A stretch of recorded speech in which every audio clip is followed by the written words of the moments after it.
Hey podcasters, the big question is this. How did I buy over 200 properties, end up in prison for nearly 5 years, lose everything, then find the courage to start over in £175,000 of debt? And in the last 6 weeks, add in £160,000 that's not venture capital money, it's revenue in my business. And growing my company to over £500,000 in the last 12 months. I'm Ryan Otto, and this podcast will give you all the answers. Hey podcasters, in this episode of A Diary of a CEO, just to give you guys a quick peek inside what's actually happening today. So it's Friday. I've got that Friday feeling. I'm a bit hoarse today. As you can hear in my voice, maybe smoking too many cigars. Those Cubans taste fantastic, but maybe I've overdone it slightly. There you go. So today, my plan is just to wrap it up briefly, head into an agency that we work with here in the city. We're actually closing on 2 deals with them today, so popping in, signing contracts, exchanging money to collect the keys for 2 more properties simultaneously at the same time. 2 separate properties. One is a 5-bedroom, you go for it. One is a 5-bedroom HMO, fully licensed already, up and running. 5 bedrooms, fully furnished. It just needs dressing, styling, a bit of TLC from my stylist, so it looks beautiful, ready for us to find 5 very happy paying guests. Second one is another 5-bedroom HMO. They went for planning to turn it into 6. Lots of complications. Couldn't get the planning for 6. So they're leaving it as a 5. So this is a deal that we put together about 3 months ago. They rejected the offer. They went away.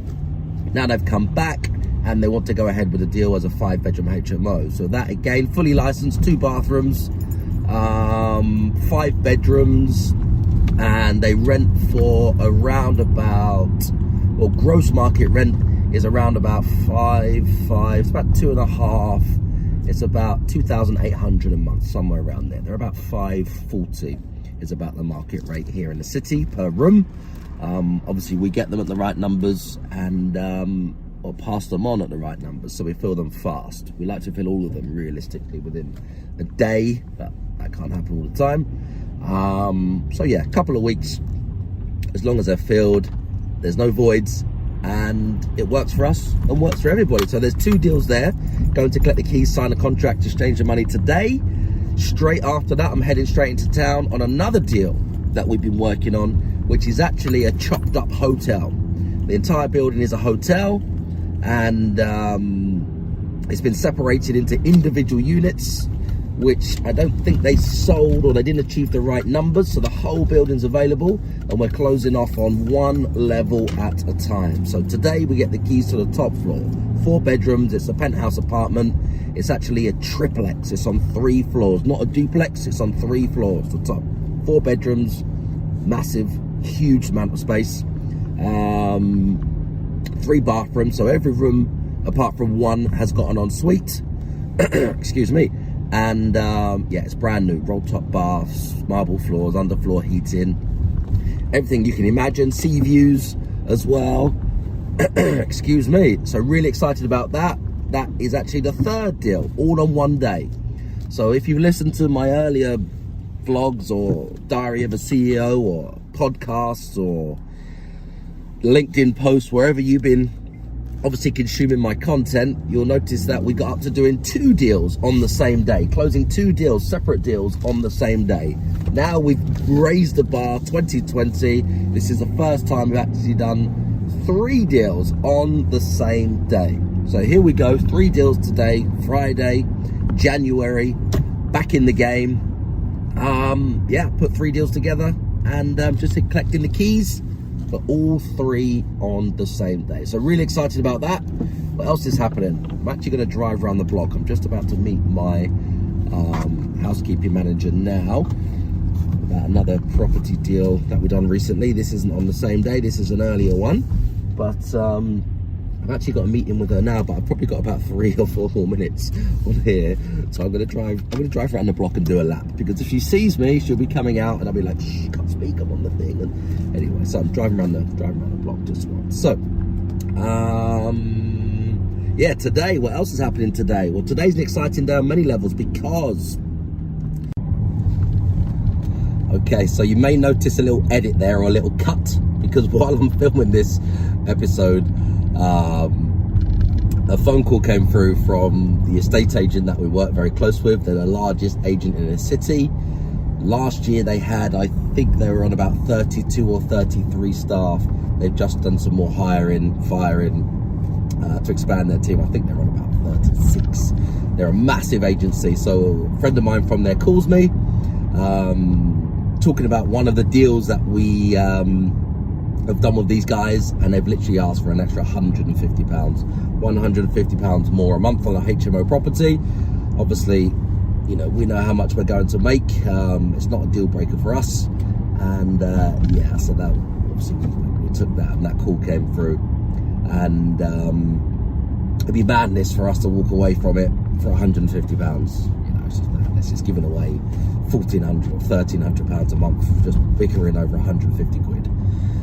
So he made the call and said the owner wants £150 more a month. This is a 5-bedroom HMO. It's a lease that we're taking out on this particular property. It will rent, or they have been renting it for around about 2,800. The margins are good for us. We've picked it up at, it was 850. We went up to £1,000 a month. They do the internet. It's fully furnished, just ready to go.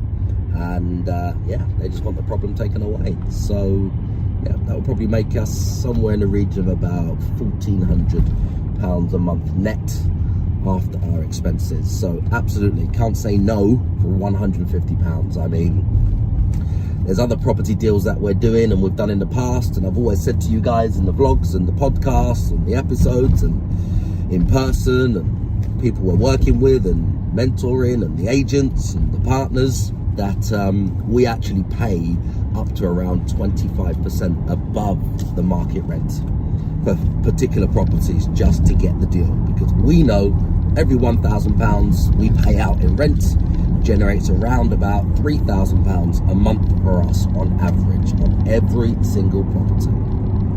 So for an extra 25% on the market rent, paying £1,250 instead of £1,000, it's still bringing in £3,000 a month. So it makes sense to us to pay the extra £150 when we have to.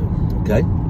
So while I was on the well, obviously that call came through while I was talking to you guys, so apologies there. I like to have all of my episodes with no cuts at all, as if they're lives, which we're doing a lot more of those. Well, I say a lot more of those. We haven't done any lives, but we are starting to do lives, which is what I wanted to talk to you guys about right now. So what else is happening today? Well, over the last few weeks, I've been interviewing people to build the team, to grow the team, to scale up, to do more, to outsource more, because the company is getting, or is going through hockey stick growth at the moment. We've added probably, another 10 more, so 39 tenants in about the last 3 months, maybe a shorter period, maybe 2.5 months. We've added around 13, I think it's 39 exactly, 39 more tenants, and they need taking care of, they need looking after. There's lots of check-ins and check-outs and things like that. So obviously I've had to find other people to help me, and the VAs I've got and the outsourcers I've got are great, they're fantastic, doing a great job. But when they're not all central, not all in the same office, they're all over the country, they're not all in the same place, they're not working together, things take a lot longer, things are a lot harder. So I was actually interviewing for somebody else part-time in that sense, but then we've actually done 3 more deals on the same day. When I mean 3 more deals, I mean collecting keys to 3 more properties, not just had the phone call and closed the deal. We've actually completed on 3 deals on the same day. Now they all need everything: dressing, styling, furnishing, photographing, listing, the listings built, then they need to obviously find tenants and furnishing and everything else that goes with it, and then filling and managing and marketing. So there's 3 at the same time coming on, and obviously it's a lot of work, management intensive. And then there's all the other things that creates, all the activity that creates. So what I've actually done is decided with the interviews this week that I'm ready to get somebody full-time as my personal assistant. So somebody full-time working with me, and they're also going to be managing the events. They're an events manager, which is what they specialize in, putting events on. Big events. They've been doing events with celebrities, events with royal, some people for the royal family from the Middle East that they've been putting on, and they're very, very good at what they do. So actually, I'm just here now. I'm going to pull over. I'm just at the office.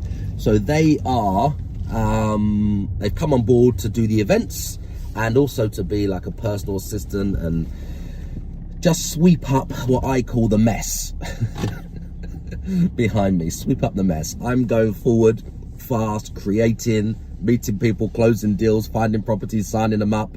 And then I've got another housekeeping team and a booking.com manager, which manages all of the properties and the listings and the customers and everything else. But there's all the bits in between that need to be done. And the more people I work with, the more people I focus on, the more meetings I have, the more deals I do, the more paperwork there is, the more contracts there are, the more phone calls there are, the more activity there is, the more questions there are. And then that just keeps building and building and building and getting momentum, which is great. I'm not complaining about that at all in any way. What I'm saying is my resources are exhausted. I mean, the money is coming in, which is fantastic. Very, very happy with where we are in that sense. We have plans to grow and build, etc., etc. But right now, I'm very, very happy where that is and the way it's going, which is like that. It's just, I'm finding myself doing admin, which is not for me. And I don't like to do any of those things.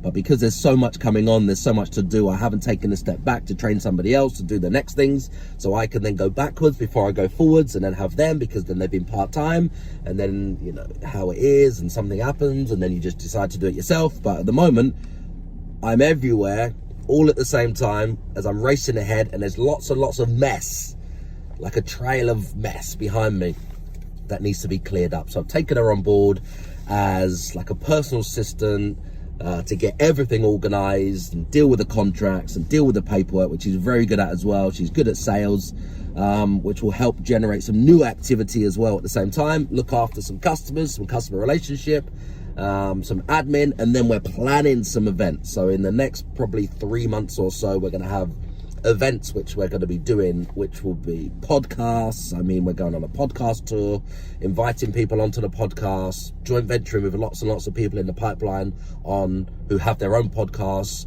or they want to be on our podcast, and then meeting on their podcast and lots of things. We're doing a podcast tour, which she's been taken on board to organize, and some live events, which are smaller to start, so they're not going to be these huge things filling out arenas and things like that. Maybe in the future, I'm not really sure, but right now it's just having everything in place and the structure to do lives on social.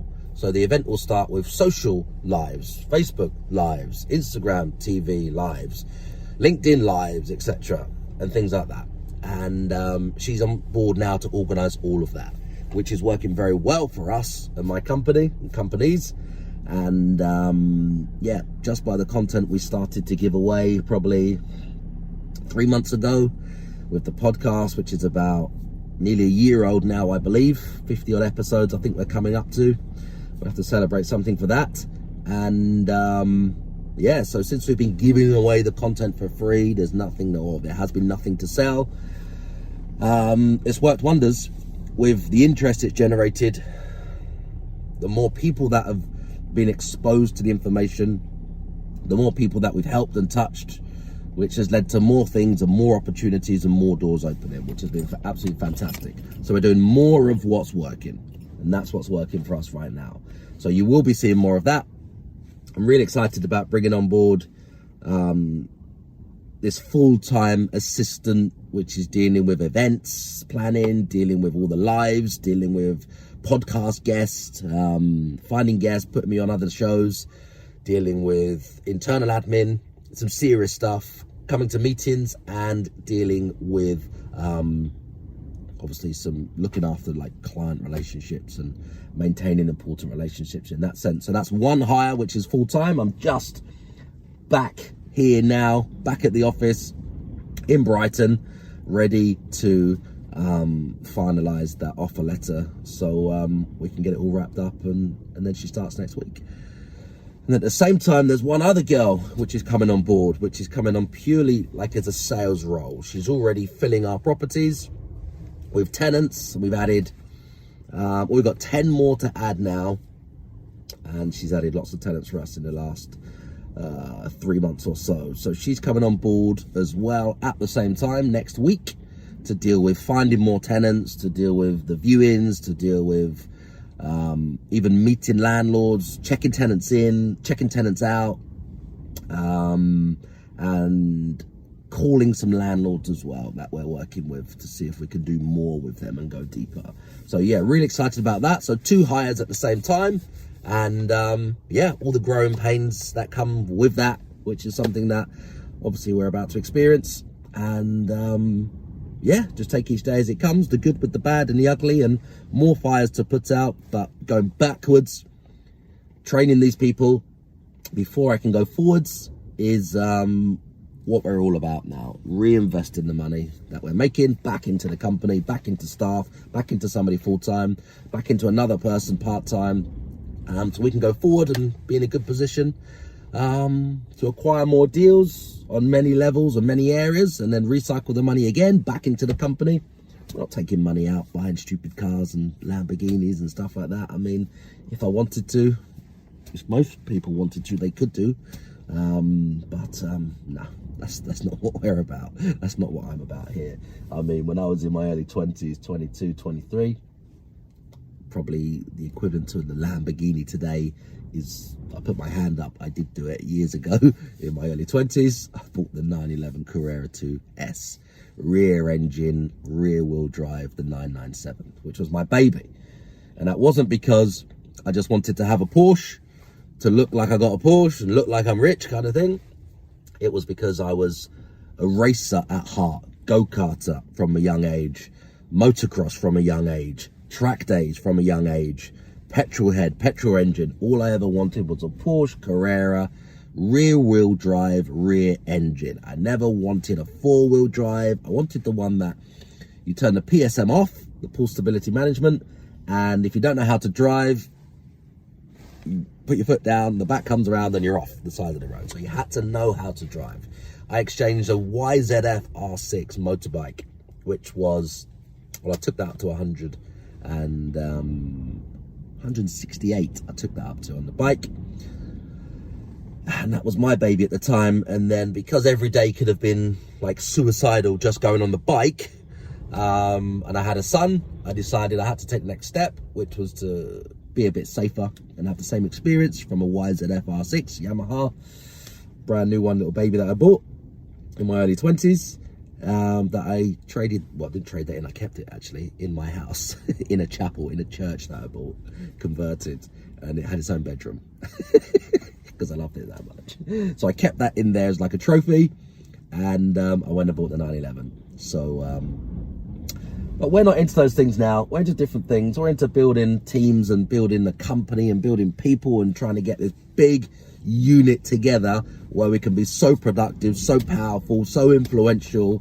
We can just take over all the things we want to take over and build. When we got a team of like 100 staff in one place all together, how much output and creativity and action that team of people can do is what we're focused on. So instead of taking the money out and buying the stupid things, I would rather, instead of having it all now, having a lot more of everything. This is not just measured by money in the future, and I'm happy to reinvest for the next year, reinvest for the next few years, reinvest for the next 5 years, and then reinvest for the next decade and build something big, which is what we're focused on now. Hope you got some value from this episode. I would love to hear your thoughts. If you've ever had to come back from rock bottom or overcome a difficult challenge in your life, please, please, please help inspire other people who need this content by sharing this podcast with them. And if this podcast helps you to feed your family better, I mean financially, emotionally, or even spiritually, I would love to hear from you and have you on the next show.